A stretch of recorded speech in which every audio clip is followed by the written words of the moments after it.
welcome to another episode of Facebook Live. I'm Kim Campbell, and tonight we're making jackfruit crab cakes. I should say crabless cakes, jackfruit crabless cakes. Jackfruit's a really fun fruit. It's actually a fruit to work with because it's used as a meat substitute, and a lot of people are looking for a whole plant-based meat substitute instead of, things that are, use isolated soy proteins. So anyways, we're going to get started, and I'm not going to run blenders. We're going to go through this pretty quickly. But before I get started, I just want to say that we will post these up on YouTube after we're done videotaping. So if you can't make it live, they always go into YouTube. So let's get started with the jackfruit. I buy jackfruit in the can, and I go to an Asian market to get jackfruit. And I buy young green jackfruit. This is young green jackfruit. If you get just regular green jackfruit, it'll be a little bit more firm than a young green jackfruit. And what it looks like right out of the can, they usually put it in water or brine. So if you get yours in brine, you want to rinse it really well because it's got a lot of salt. This one I got was in water, but it looks like this, and it pulls apart. And you can pull it apart by hand, or you can put it in the processor. I usually give it a few pulses in the food processor. But you can see all those pieces, and that's why people like this, because it mimics things like pulled pork and meat.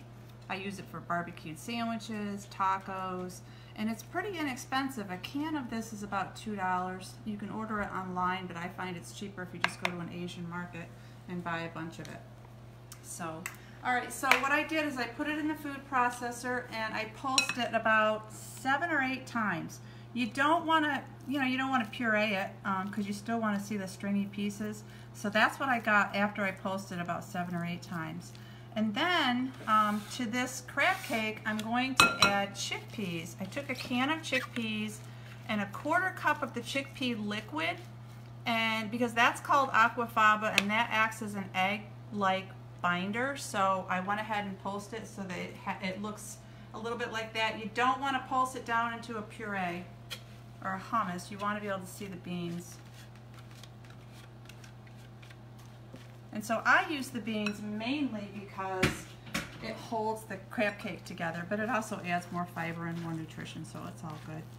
And then about a 1/2 cup, about 2 celery stalks finely diced. Have some cilantro, about a 1/4 cup of cilantro, and I know some people have a hard time with cilantro, so you can leave that out, you won't really miss it. And then green onions, about a 1/2, I use about 3 or 4 green onions. So that's pretty much it for the vegetable component of that. I suppose if you wanted to add some red peppers, or you wanted to add some shredded carrots, you could do that, but I just like to keep this really simple. And then another binder is going to be oat flour. You can also use just oats as well. That'll help hold it together. But I like it mixed up into a flour. And then we're going to add some Worcestershire. I never say it right. So Worcestershire sauce, about a teaspoon of that. And I get a vegan version. You can certainly make your own. I think we went over that in another Facebook Live video. It's made with, it has molasses in it, and cloves and vinegar, so you can easily make your own. And then some lemon juice, about a tablespoon of lemon juice. Some dried mustard, a teaspoon of dried mustard. That'll give it a kick. And then I'm going to leave that out. You do not need to add salt, or, well, you can add pepper, but you do not need to add salt to this, because the next thing we're going to put in here is Old Bay seasoning. Old Bay seasoning has salt in it. So if I add a tablespoon of Old Bay seasoning, it's going to have plenty of salt. You really don't want to add more salt to that. If you add more Old Bay seasoning, it's going to get spicier and saltier. So if you want more heat, you could add a little bit more, or you could add some sriracha or cayenne pepper. But all Old Bay seasoning is just a combination of spices. It's got celery salt, cayenne pepper, paprika. Some of them actually have mace in them, so there's different varieties you can get. And then we're going to use a plant-based mayonnaise. I made my tofu mayonnaise. if you don't have time to make a mayonnaise, most of the vegan mayonnaises are mostly oil. So what I would suggest is that you could even use silken tofu in this with a little bit of extra vinegar, and that would work too. So about 1/4 cup.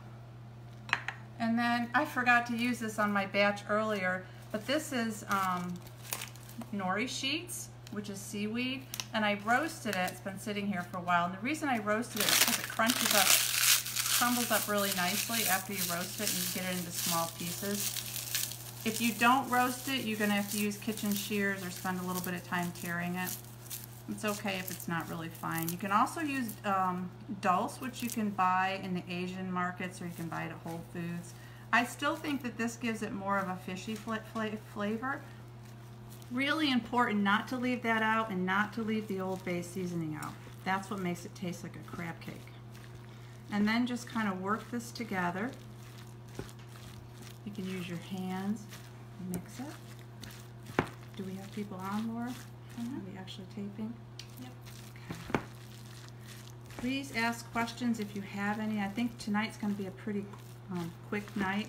For people who are just coming on board, we are making jackfruit crabless cakes, and it's a really simple recipe, and I chose it because it's really nice for Christmas. A lot of people like seafood at Christmas, or they want to take an appetizer to a party. This can be an entree, or you can make them small for an appetizer, so that's really nice. And then, I think that's pretty good. Then you're going to take some panko breadcrumbs. You can use whole wheat breadcrumbs, any kind of breadcrumbs you want. These are really just your garnishing. You're not going to use that much, 1/2 cup to 1 cup. And then form them into any size you want. That's about the size that I like. So you can see those pieces in there. It's really starting to look like crab meat. And then just dredge a little bit on there. And then go to your next one. You could do really small ones, like for party poppers almost. Like that.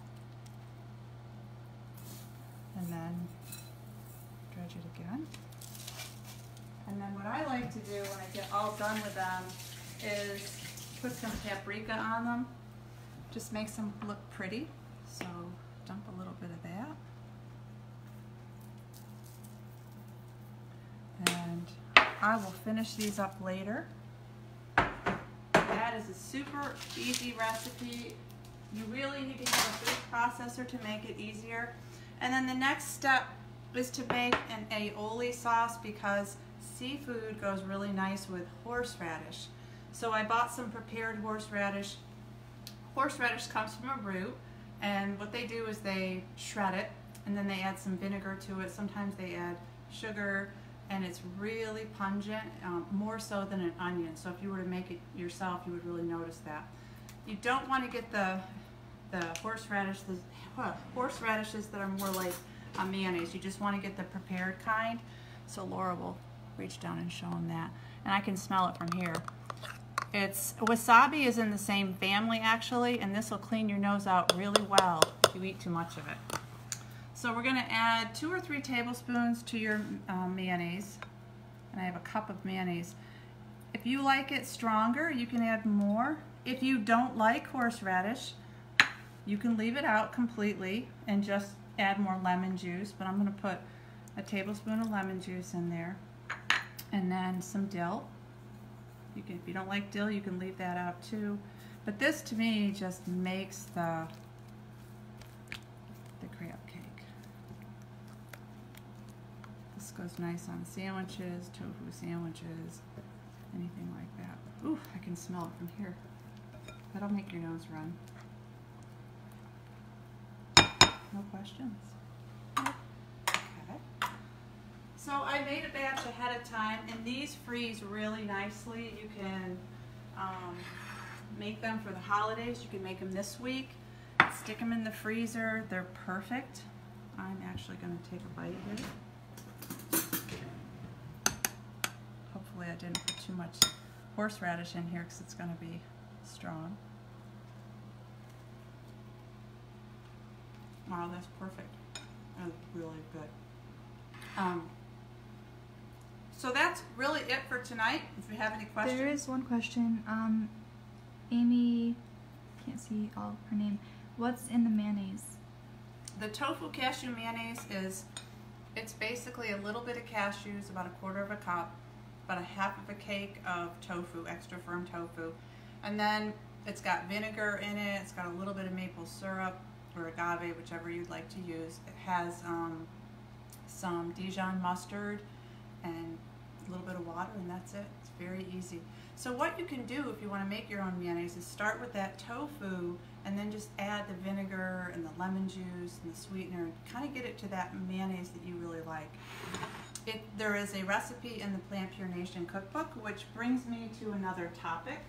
We are running a bundle sale on PlantPure Kitchen and PlantPure Nation, so if you're interested in buying Christmas gifts, that's a great idea. We also are offering 15% off on our PlantPure Nation gift cards.